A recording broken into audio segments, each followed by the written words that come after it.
দুইটা ব্যাপারে মানুষ হচ্ছে খুব অবহেলা করে। কয়টা ব্যাপার সবাই বলেন কয়টা? দুইটা। এক নাম্বার হচ্ছে আসিহাত, মানে মানুষ তার সুস্বাস্থ্য নিয়ে খুব অবহেলা করে।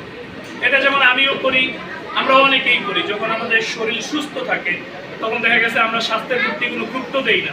আর একটা জিনিস বলছে অল ফারবু, অবসর সময়টা নিয়ে মানুষ খুব অবহেলা করে। অবসর সময়ের ব্যাপারটা আমি একটু বলি।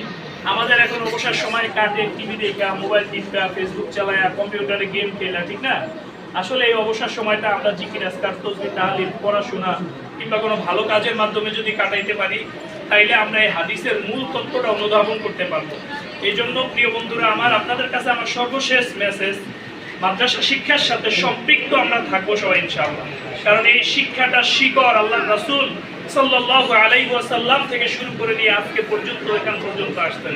এবং এই শিক্ষার সাথে যদি আমি আমার সন্তান দিয়া, আমি আমার আত্মীয় স্বজনের সন্তান দিয়া, আমি আমার বান্ধবী বন্ধুকে বুঝায় তার সন্তান দিয়া যে কোনোভাবেই যদি সম্পৃক্ত থাকতে পারি তাহলে এইটা আপনার আমার জীবনের জন্য একটা বড় সদকা।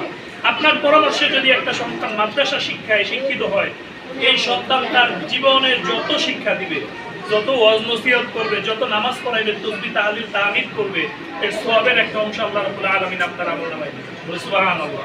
শুধু তাই না, সে যদি শিক্ষক হয়, তার ছাত্র এরকম কিয়ামত পর্যন্ত যদি এই সিলসিলা জারি থাকে, আপনার আমলনামায় কিয়ামত পর্যন্ত এই সিলসিলা চলতে থাকবে।